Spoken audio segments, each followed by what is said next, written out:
Okay. All right, we're going to call the meeting to order at this time. Thank you. Okay, good evening. It's Thursday, November 15th at 6:30, and I'd like to welcome you to the Village Council meeting for the Village of Royal Palm Beach. I'll ask everyone to please stand and join us in the Pledge of Allegiance.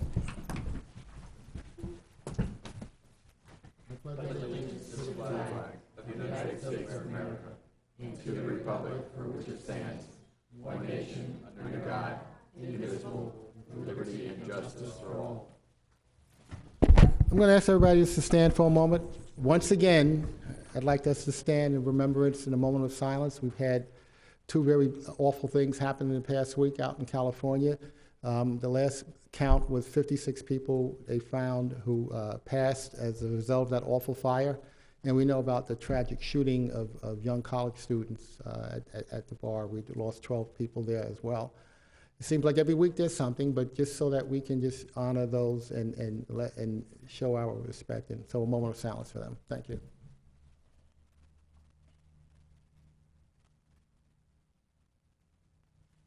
Thank you. We may be seated.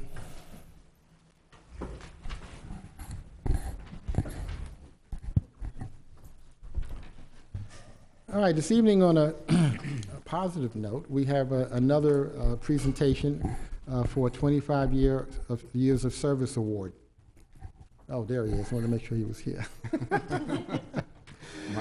We'd like to acknowledge the 25-year service award for Rob Hill. Rob has worked for the village since November 15, 1993 as a building and rehabilitation inspector. In 1996, he became the village's building official responsible for overseeing building and code enforcement departments. In October of 1998, Rob became the Public Works Director. In August of 2006, Rob was assigned the position of Community Development Director, responsible for overseeing building and code enforcement department. Now, I just want to pause here. That is not an easy job, overseeing the code enforcement department, because he's the one that always has to deal, and he does it very diligently with citizens who get cited for code enforcement, and they'd like to understand why it's happening to them and why it's not happening to the folks across the street. Or they had a situation where they've been in that situation for 10 years, and now all of a sudden there's a problem. But Rob has a lot of patience, and many times he'll get with the citizen to work it out in a way that hopefully is not going to be as impactful as they thought it was going to be originally. So we're watching you, Rob. We know you got a tough job there.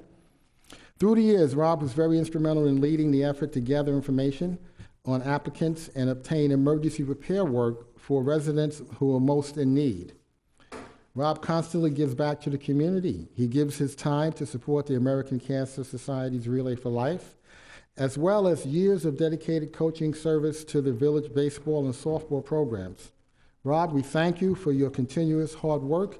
It's a pleasure working with you, and as I said before, give us 25 more. Let's do a photo op.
Now, we also had two other presentations for 10-year service awards. Unfortunately, both gentlemen could not be here this evening, but we do want to recognize them, and they will receive the awards from the department heads, I guess, when they get back in the office. One of them is Robert Corbett and Louis Pengreve. So congratulations to both of them for their 10 years of service, and let it be known on the record that we'd like to see them at least another 10 more years with us. So we thank them for their service to the village. We will go to reports. I was going to report on a meeting I attended that was sponsored, I guess, by the Chamber of Commerce. I guess we had representation from the county, and the development community was there. I don't want to miss anyone. Who else was there? Who else was represented? You remember? TPA, of course. Right? Well, TPA. Right. Transportation Planning Agency. And the purpose of the meeting was to get all of the entire community, if you will, to have a conversation about transportation options, particularly in the western community, and the ability to move from the west to the east, and vice versa. Transportation options other than cars, and it was an interesting discussion. I don't know if we came out with we didn't come out with any clear direction, but we did come out with a lot of good discussion on some of the issues surrounding that concept. One of my takeaways was that we had a professional consultancy who led us through the process of discussion. And what I found interesting was some of the underlying assumptions that are used by our professionals who do planning, and they do a lot of planning for more cars. That's what they do.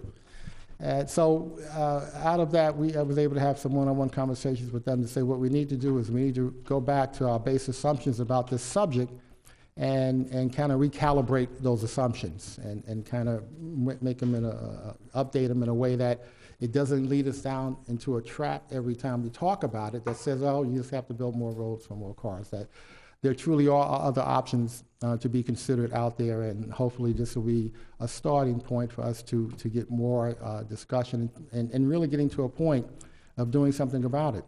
One of the key pieces of information that I thought was offered to everyone in that room was given by the Executive Director, Nick Ahern. He's the Executive Director for our Transportation Planning Agency, and what he put into context for them was the planning horizon from the point in time where we say, hey, let's take an action to do something, to when actually a project is initiated and the work on that starts is 10 years. And he explained how that cycle works. So what I thought that brought home for everyone is this is not a down the road, excuse the pun, issue. This is a current issue that we need to be thinking about seriously now, adjusting our assumptions and coming up with different strategies and alternatives to provide transportation mobility without having people to have a car to do that. So that was pretty interesting. I think we start with you tonight, right? Good evening, everyone. All of us attended the capstone groundbreaking, and that's the senior living facility that's across from Royal Palm Beach High School on Okeechobee.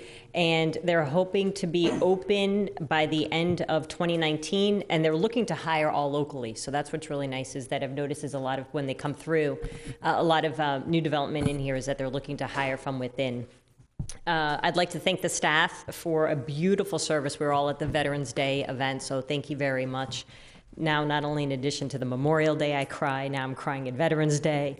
So thank you very much for everyone. It was really nice. And Councilwoman Radusky and I attended the Farm City Luncheon, so I don't want to take too much of her thunder. But they had two speakers, and they went through, Paul Allen is the president of the Sunshine Sweet Corn Growers of Florida. And he talked about the weather events and how it affects them. So in 1977, it snowed from Georgia all the way down to the Keys. And he said that wiped out the majority of the farmers, that they all had to start fresh again. So they were all out of jobs. They didn't have a livelihood. And then more recently, he talked about Hurricane Irma, that a third of the citrus crops are down from what they were prior to the hurricane.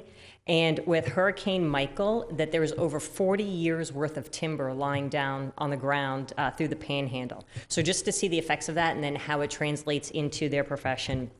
There's 79 million people They're all east of the Mississippi, and all of them get their produce from Florida. So just to see the impact of the growers that we have in this area and how they feed everybody east of the Mississippi with their produce. They're working on water quality and quantity. So he did talk about the blue-green algae and red tide and what it, there was a video that they showed on that as well. So it's on the Florida Chamber of Commerce website. You can go and see to watch that. So it's a very interesting video. The other person that was there was Matt Hoffman, and he's with TELUS and the Sugarcane Growers Co-op. And their motto that they work on is plant, product, and planet. And they're working with sugarcane. So he talked about that the sugarcane is 70% water, 20% sugar, and 10% fiber. And what are they doing with those sugarcane that they come down from over in the Glades area? So he talked about that it takes 1,000 years for plastic and styrofoam to degrade.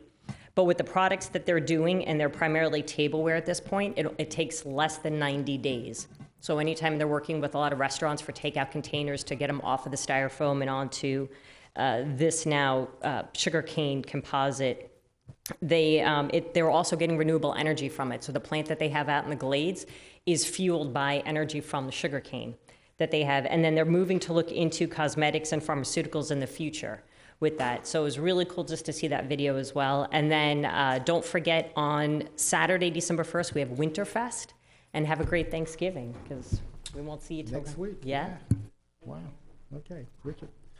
The only thing I'd report is even though the Royal Palm Beach High School football team didn't have such a successful season, both our girls volleyball and bowling teams won the district championship. So there are some things going on athletically in a positive way over at the high school. So that's it, Mr. We'll Mayor. take that. That's good. Yeah. Jeff. I'd just like to add my thanks to the Parks and Rec staff for doing a great job with the Veterans Day. One of the things that I thought really was very impressive and very moving was the video, which, especially if you've served, you could relate to a lot of the images that you saw there, and the narrative and everything was just extremely well done. Had good speakers. Turned out to be a really great hometown event. So. Compliments again, and thanks very much. We appreciate that. Last Tuesday night, we did our monthly Education Advisory Board meeting, and the showcase was for Royal Palm Beach Elementary School, which, if you've attended any of the Education Advisory Board meetings over the years, you know is the happiest place on earth. And they proved it with their... Elementary, yeah, Royal Palm Elementary. They proved it with their kindergarten chorus that they brought, and they entertained, and of course, you can always tell when the kids are going to show up for an Education Advisory Board meeting because there's no place to park in the parking lot. And it was packed, it really was, and it was a great event. The principal, Tracy Gallagher, did a really good job of covering some of the initiatives they have going there. It is an A-rated school, and if I understood correctly, it's been A-rated since it opened, actually 16 years ago. So they kicked off the school year with what they called a Sweet 16 party. So you got to love it. And there's a lot of hard work that they do to keep parents involved, get them even more involved, and especially the dads. They've got two programs in particular, the Watchdogs program that we talked about, dads of great students. And then there's one that I hadn't heard of before, the Donuts for Dudes, which is also another get a dad involved. So they work really, really hard at that. In fact, they do very well with their volunteers. They logged something around 5,500 hours of volunteer work at the school last year. At the board meeting also, the school board member, our school board member, Marcia Andrews, thanked all the voters for approving the school tax referendum, and reminded us that it's about additional security, it's about mental health counselors, it's about continuing on with the arts and physical ed activities, as well as, and probably most importantly, or at least as important as the rest of them, increases for teachers' pay so that we can bring on and maintain a quality teaching staff. So that's a big deal, and she was very appreciative of it. Also, H.L. Johnson ran, for the first time in a number of years, I think, their Fall Fest on this past Saturday, and it was a fun event. In fact, last council meeting, we had the application come before us for the event, and unfortunately, they weren't able to do the petting zoo. It was a big Didn't disappointment work to me. out. They Didn't getting the work out. certification? No, Yeah. but they did have the bounce house. They did have the bounce houses, so I think it the was kids will probably go with the bounce house. it was a really, really great event. Yeah. That's a very active PTO they have over there, and it turns out that the president of the PTO happens to be a board member for our Education Advisory Board, which is a really good connection. The one other thing I wanted to report on is something that follows on to what the mayor was saying about finding alternatives to just adding cars to the road. And this morning in Orlando, we had our Transportation and Intergovernmental Relations Committee, one of 5 committees that meets to plan the upcoming year for Florida League of Cities engagement with the state legislature. And of course, they engage on activities and issues that are important to the cities, representing the cities. And one of them was the subject of transportation and transportation funding. And we were able to actually get inserted into their policy statement, something that I think might help to free up some additional funds for mass transit and more innovative transit solutions than just adding concrete and roadways.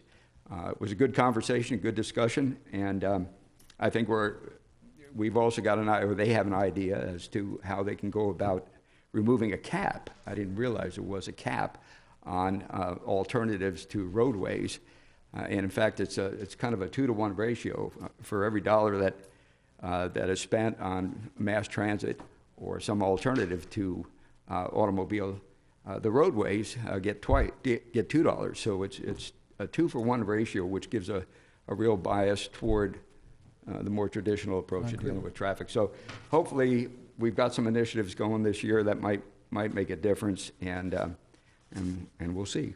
So we're looking for these initiatives to gain some traction in the legislative session that's coming up? That's right. The Florida League of Cities staff will be lobbying Okay. for a more balanced view of alternatives to vehicles, and hopefully we'll see some real support for that. I mean, it always comes down to money and the availability of funds. Sure. So when you're talking about something like this, you're talking about a lot of money, and the state really needs to pony up. Okay. Thank you. Okay, good evening, everyone. Just going to add a little bit more to what Councilwoman Selena Smith said about the Farm City event. I'm going to pass out a handout. This is, I brought the goods. Bring any corn? So there's so the new company that was created is called TELUS, and it's disposable tableware, as Selena said. So sugarcane grows 12 feet in 6 months, and so that there's a lot of fiber. And what do we do with this, right? So they've figured out a way to, I have one for you, to create renewable, disposable tableware. And not only does it help the environment and it's recyclable and all of that, but also 200 jobs to start with, and they, as we know, they're going to go into some other areas in cosmetics, et cetera. But super excited that we've got something good happening out in the Glades. Yeah. So these plates and such are biodegradable? Yeah. They melt, what do they do? They melt and become They sugarcane again? Or? they become back to, their fiber come back to dirt in about 9 Okay. months versus 90 days. There you go. That's, okay. So, of course, at the luncheon, we all ate off this They ate off of it? flatware. It was fine, yes. It didn't leak, it was solid, it was good. So, good endorsement, but, and then just, again, a happy Thanksgiving to everybody. Thank you. Next week. Okay. Yeah. Great.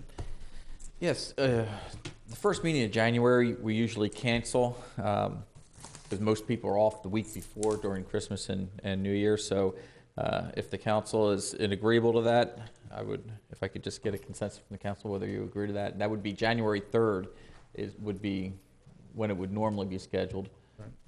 And we would have our meeting the third Thursday of the month. So, in doing so, will not have any impact to any applications or projects? Nope. Okay. We got it, everybody agree with that? Consensus? I'm fine. We have a consensus, so we'll not have the first Thursday in January. We'll not have that meeting then. Okay, Thank you. I have no report, thank you. okay, good. All right, that will conclude our reports this evening. And at this time, if anyone has a petition that they'd like to present to the council, now would be the time to do that. Was that a petition?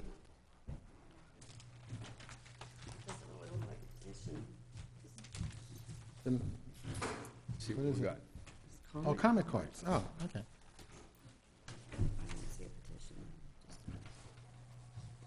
These are comment cards on items not on the agenda? And what's this? You wanna, you wanna have her read this? You can't, she can. She can read this if she wants. Don't be shy. She doesn't want to, she doesn't want to. You're going to read it into the record? Yeah, she took the time to do it. All right, before we do that, though, if there are no petitions, I'm closing the acceptance of any petitions. I do have some comment cards here on items not on the agenda. And I guess we'll start with Tommy Bibby. Did I pronounce your name right? Bobby?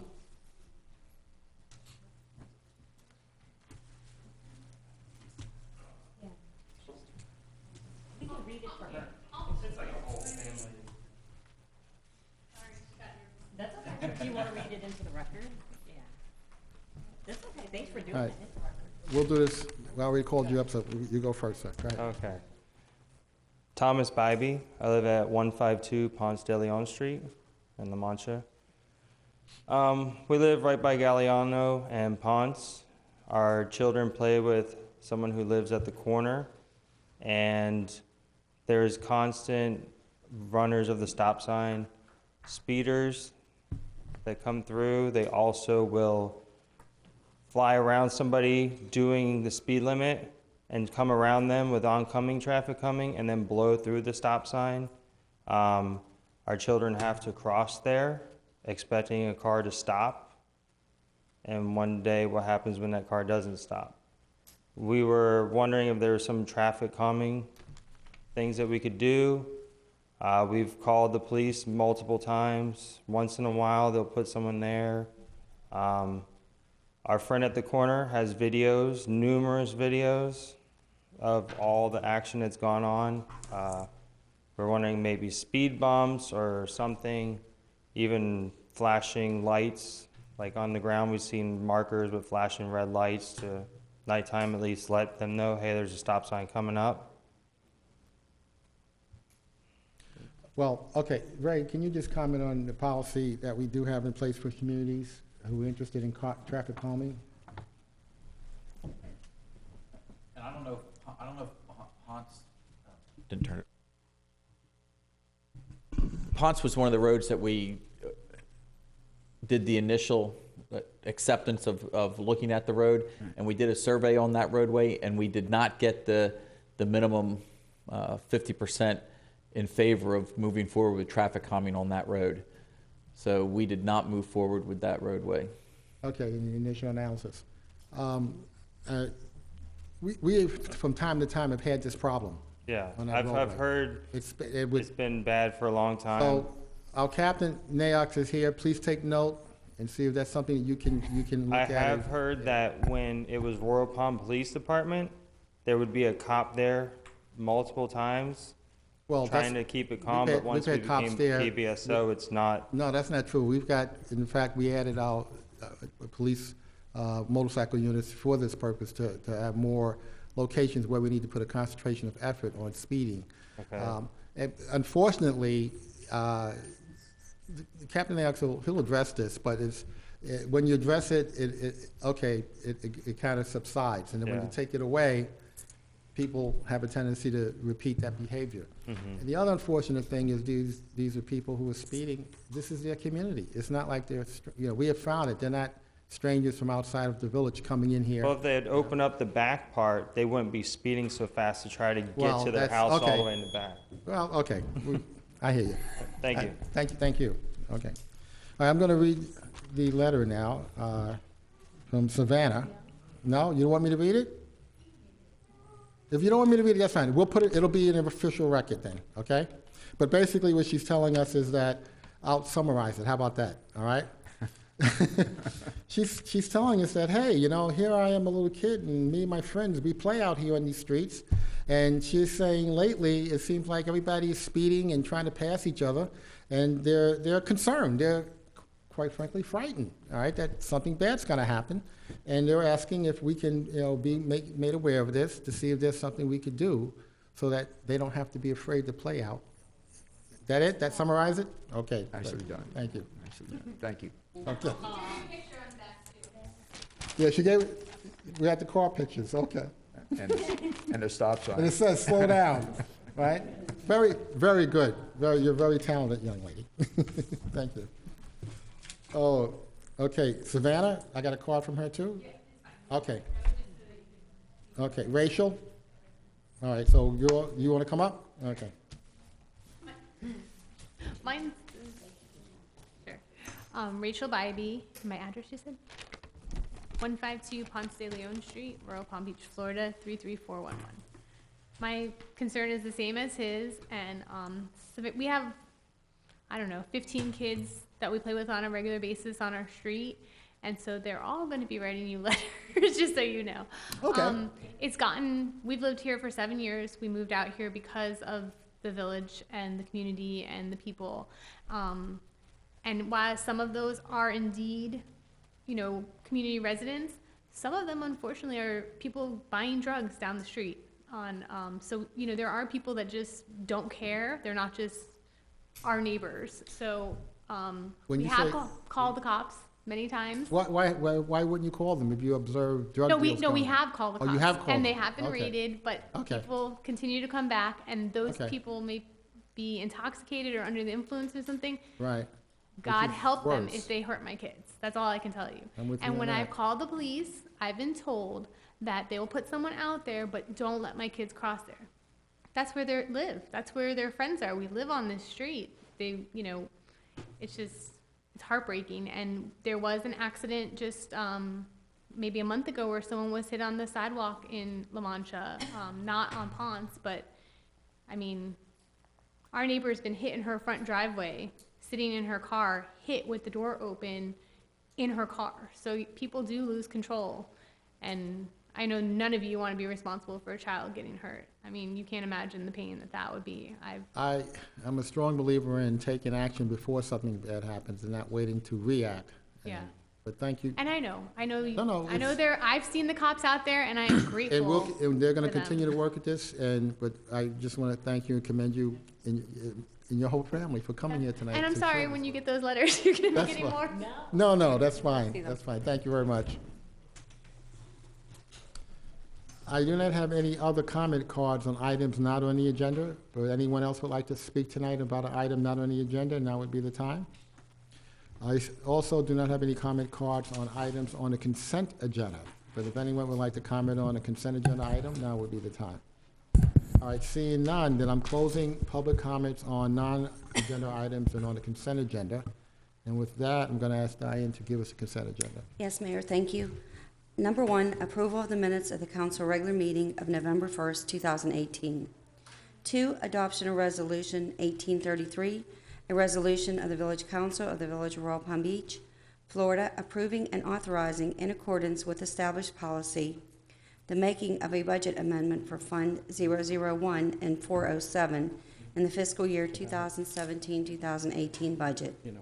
Said amendment represents the year-end 13th period budget adjustment and appropriates $326,000 from General Fund Revenues, Fund 001, and $11,000 from Stormwater Revenues, Fund 407, to Legal, Police, and Public Works.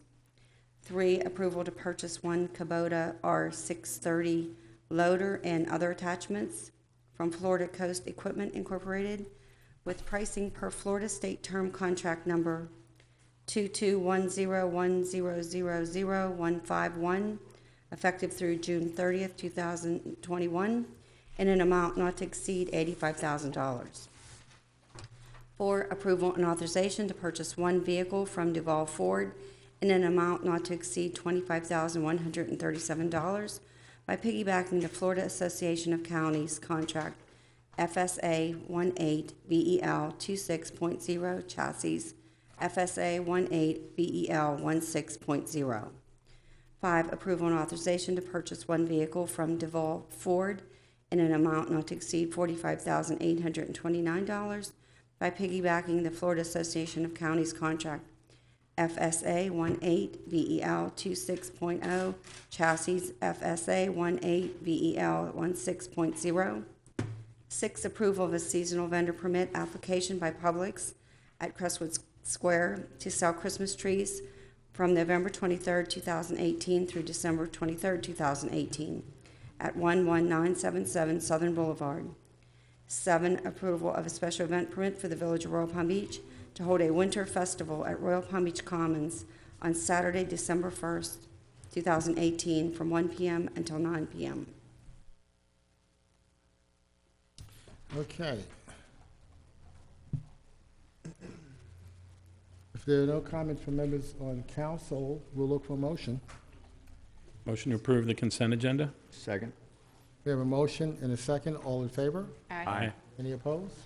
We have no opposed. Diane, please let the record show that the consent agenda was approved 5-0. I inadvertently missed the light that Councilman Valentes had on. I think he wanted to comment on the traffic calming, so I'll give you that opportunity now. I appreciate the village manager pointing out that this Ponce was a street that had been looked at for speed bumps, but I wanted to let the Bibies know, I mean, law enforcement's already aware of the situation. And I would ask the village manager, is this an intersection we have looked at before?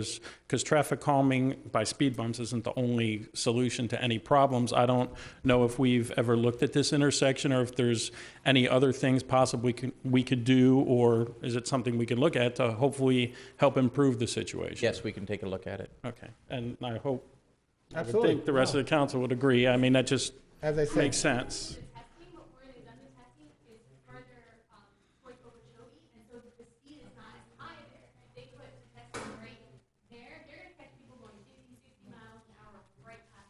Well, and there could be something other than speed bumps that can hopefully remedy the situation, because like you said, we definitely, no one up here wants, a dangerous situation, especially I've got my kids here, the young kids playing in their neighborhood, they should be able to do that. So thank you for coming and bringing it to our attention. you mean things like traffic circles? Traffic circles. Okay. Okay, good. Thanks, Richard. Okay. We're going to move to the regular agenda. Regular agenda item R1 is a public hearing for consideration of application number 18-89, an application by RD Royal Palm Beach, LLC, and adoption of resolution number 18-34, confirming council action. The applicant is seeking a modification to a council-imposed condition to allow for a phasing plan regarding the construction, building, and fencing of landscape installation for a 392-unit multifamily residential development located on the south side of Southern Boulevard and north of Acme Road and west of State Road 7. This is a quasi-judicial process, so I'll let you. Thank you.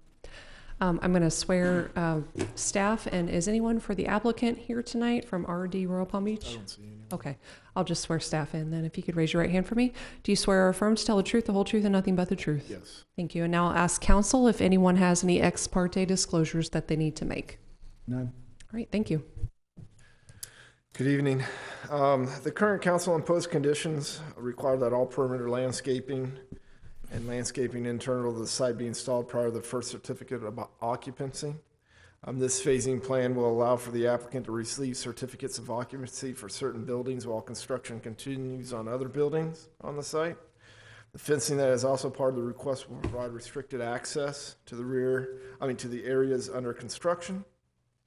The applicant is also committed to a condition of approval that should the phasing extend past March 2019, then a bond shall be posted by the applicant for 125% of the remaining perimeter buffer material installation cost.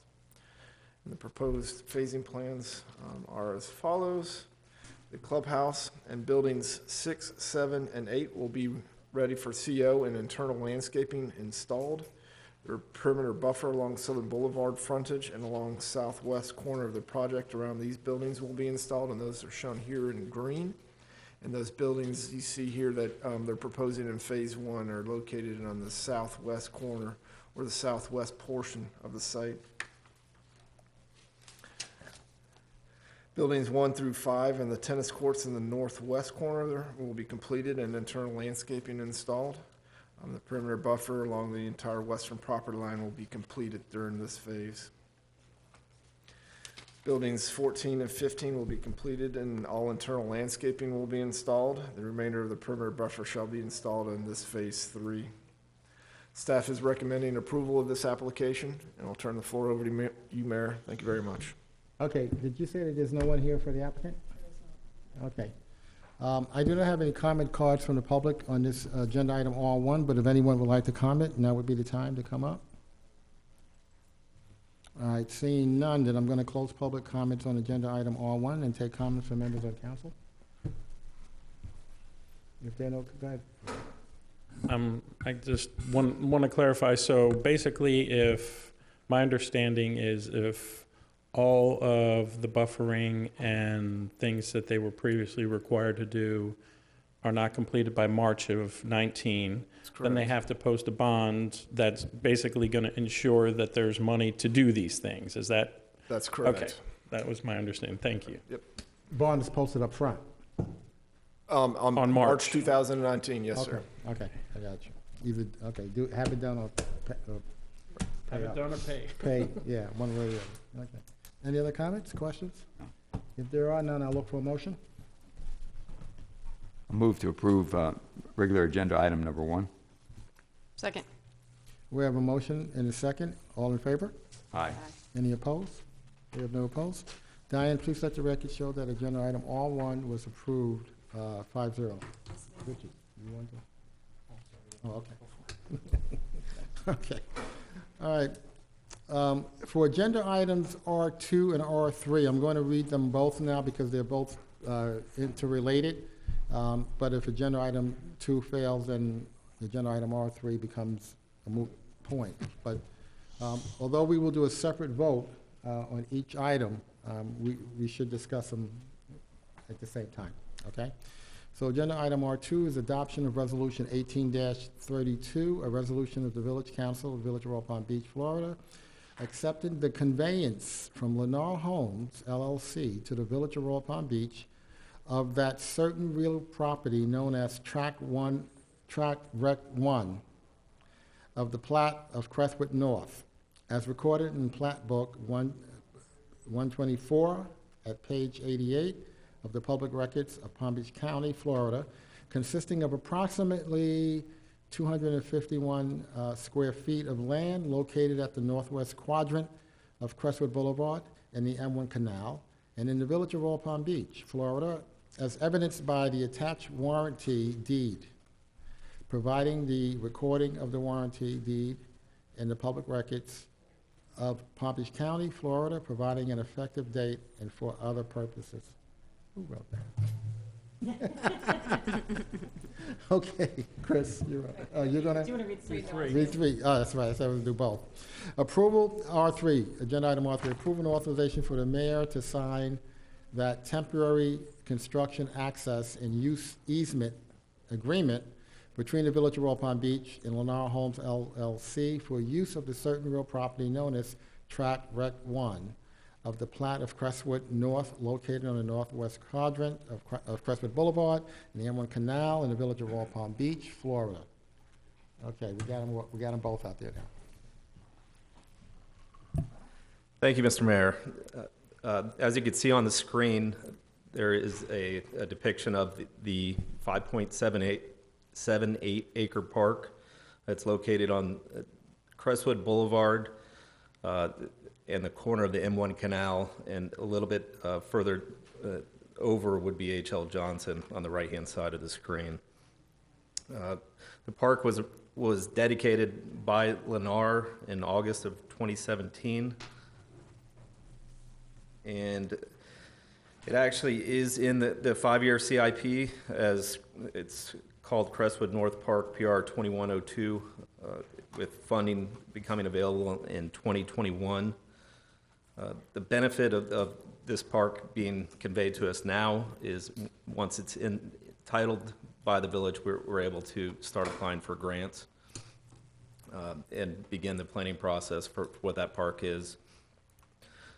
Something that did occur from when the plat was dedicated to recently is there was a power utility easement added on the southern portion of the property, a 10-foot wide tract.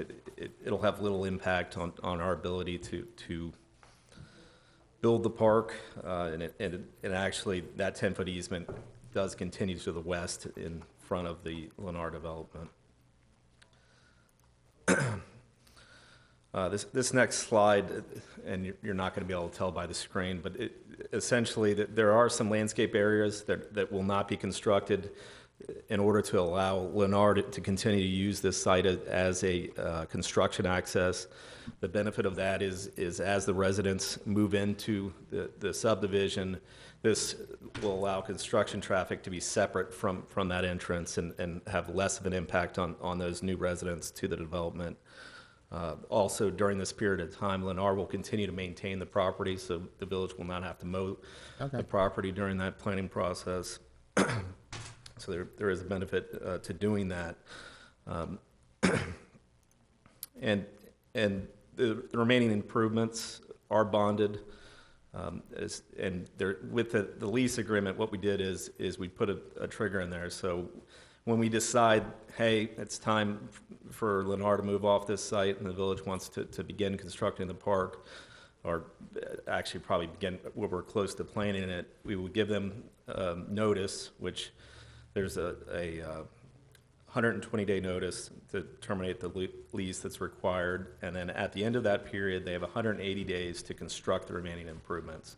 And if they were to fail on that, then obviously we can go after the letter of credit and construct the improvements ourselves. So that protection is there, and realistically, we're going to know a year out from when we want to start constructing this project, so that will not be a problem as it relates to the lease. And if you look at the slide here, that they did actually construct the seawall on the M1 canal. They got the railing up. They've stabilized the area with sodding. This is looking south along the seawall. This next picture is looking into the park from where that existing access road is. You can see that they've stabilized the area. They've seeded and mulched it, so that grass is moving in, growing in. You're saying this is where the park is going to be? That is the park. Okay. Yes.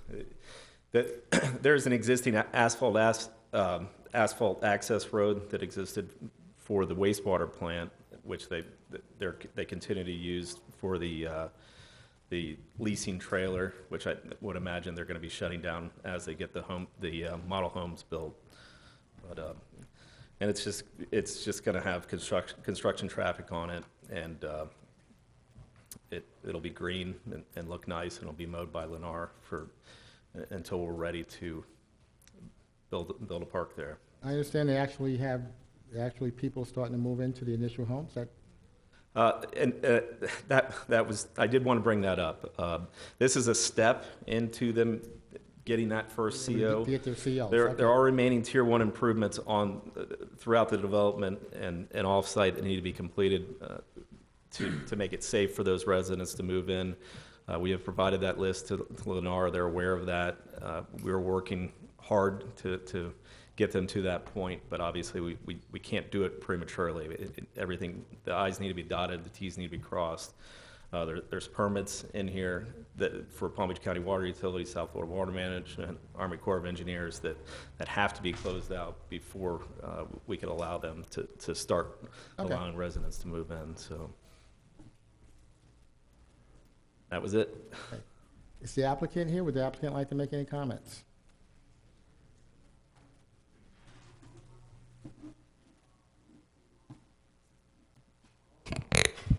Ellie Halpern for Lennar. Jeff Alexander from the company is here, and actually we're just here to answer any questions. I know they're really looking forward to finishing up and getting the residents moved in. And you guys are in full agreement with what was Yes. being proposed? Okay. All the documents assigned, submitted, everybody's happy. Okay, okay. I do not have any comment cards on agenda item R2, but if anyone from the public would like to comment on that item, now would be the time. Seeing none, then I'm closing public comment on agenda item R2. And is there anything else you need to talk to us about? 3? No? Okay. I do not have any comment cards. Jennifer, do you have anything? Let me just Go add, ahead. All right. if for some reason council did not want to do the temporary use agreement with Lennar, then we would not be accepting the park tonight. Because remember, the additional park improvements that haven't been completed are tied to the temporary use agreement. So just know that those two really do go together. And for that reason, I'm going to open up for public comment now on agenda item R3. I have no comment cards, but if anyone would like to comment, now would be the time. Seeing none, then I'm closing public comment on agenda item R3. And going back now to agenda item R2, any comments from members of the council? If there are no questions or comments, I'll look for a motion. Okay. Just real quick, and I don't know if we've thought this far in the future, since it is a public park, is the access off of Crestwood? And then do you have parking, like where we would park in that so people can have access to it? As it relates to people parking For the tomorrow, park, because it's a public park for us. well, it will not be open to the public during this lease period. No, when it becomes a park. Yeah, Yeah. absolutely, there will be parking as part of that plan. So another park, we're at another park. And if we remember way back, that was That was, what the committee that that was one of the things that was discussed. the sale of the Absolutely. So, property. staying true to the cause there. Do you want me to do separate motions? Do you do separate? Yeah, we have to have a motions? separate motion. Right. Right now, I'm looking for a motion for agenda item R2. I make a motion to approve regular agenda item number 2. Second. We have a motion and a second. All in favor? Aye. Any opposed? We have no opposed? Okay, Diane, let the record show that agenda item R2 was approved 5-0. I'm gonna switch. If there are no further comments from members on council for agenda item R3, I'll look for a motion. Make a motion to approve regular agenda item R3. Second. We have a motion and a second. All in favor? Aye. Any opposed? We have no opposed. Diane, please let the record show that agenda item R3 was approved 5-0. Agenda item R4 is a public hearing for the second reading and adoption of ordinance number 981. Good luck, folks. Okay. 981, amending Chapter 17, offenses and miscellaneous provisions at Section 17-13, public parks, hours of operation. In order to add new time limit requirements for the park facility usage and to add new regulations relating to private instruction and private teaching lessons in village parks. As I said, this is our second reading, so if we're going to get a summary or what? This is the ordinance that we discussed at our last meeting involving individuals who are trying to use our public parks for their own private commercial businesses without having any lease agreement with the village. So this is putting some limitations on that. Okay. I'll be happy, or Lou will be happy to answer any other questions you have. If there are no questions, I can read the ordinance title. Why don't you read the title before I take public comment? All right, thank you. This is ordinance number 981, an ordinance of the Village Council of the Village of Royal Palm Beach, Florida, amending Chapter 17 offenses and miscellaneous provisions at Article 1 in general at Section 17-13 Public Parks Hours of Operation in order to add new time limit requirements for park facility usage and to add new regulations relating to private instruction and private teaching lessons in village parks, providing that each and every other section and subsection of Chapter 17 offenses and miscellaneous provisions shall remain in full force and effect as previously adopted, providing a conflicts clause, a severability clause, and authority to codify, providing an effective date and for other purposes. Thank you. Okay. I do not have any comment cards on agenda item R4, but if anyone would like to comment on that item, now would be the time. Seeing none, I'm going to close public comment on agenda item R4. If there are no further questions or comments from members on council, I'll look for a motion. A motion to approve regular agenda item number 4. Second. We have a motion and a second. All in favor? Aye. Any opposed? We have no opposed. Diane, please let the record show that agenda item R4 was approved 5-0, and this ordinance 981 is now in effect. Yes. We have an addendum item, agenda item R5. This is an adoption of resolution number 18-31, a resolution of the Village Council of Royal Palm Beach, Florida, amending resolution number 18-28, schedule of fees and charges. At section 20, penalties for violation of miscellaneous village ordinances in order to provide for civil penalties for violations of section 17-13, 2 of the Village Code of Ordinances, ordinance number 981, relating to time limits on park facilities, usage, and private instruction, teaching classes at village parks, and providing that the schedule of fees and charges as amended shall be available for inspection at all times at the village hall during regular business hours, providing an effective date and for other purposes. So I guess now, because we just passed and had our second reading on ordinance 981, that has an impact on our fee schedule, and we had to make some adjustments to that? Yes, so you have just created a new regulation in your parks, and you need to have a penalty, a fine amount, in the event somebody violates that new regulation. So that's what this resolution does. It adjusts your, Bless you. excuse you, it adjusts your fee schedule to add the new fine amount, which is Okay. going to be $100 per violation if somebody contests the citation. Okay. If they don't contest the citation, it will be $75 per violation. And that structure was set up back in your Code of Ordinances in 1990. So When you we're say- just following the old structure. So when you say contest, is that like guilty, not guilty? That means they're going to go to county court and they're going to fight it out with you. Okay. But if they decide just to pay the citation, it would be a $75 fine Now, if we go to instead. county court, who pays court fees? Well, if the person who was cited loses, they pay our court costs. Okay, all right, just checking. Yes. Lou, you want to add something to this? No, I guess I said it all at the last meeting. Okay. No, nothing. This is going to help us out. It's going to help Okay, us out a good. lot. I'm sure it will, and hopefully we don't have to issue a lot of citations on this. Hopefully we'll get beneficial, what we call beneficial compliance, yeah, so Right. we'll see. Okay. I do not have any comment cards on agenda item R5, but if anyone would like to comment, now would be the time. Seeing none, I'm closing public comment on agenda item R5 and opening up for any comments, discussion from council. If there are no comments or questions, then I'll look for a motion. I'll make a motion to approve regular agenda item number 5. Second. We have a motion and a second. All in favor? Aye. Any opposed? We have no opposed. So Diane, please let the record show that agenda item R5 was approved 5-0. We have no further business before the council this evening, and before we adjourn, I just would like to wish everyone a joyful, peaceful, and thankful Thanksgiving next week, and we'll see you after that. So we stand adjourned.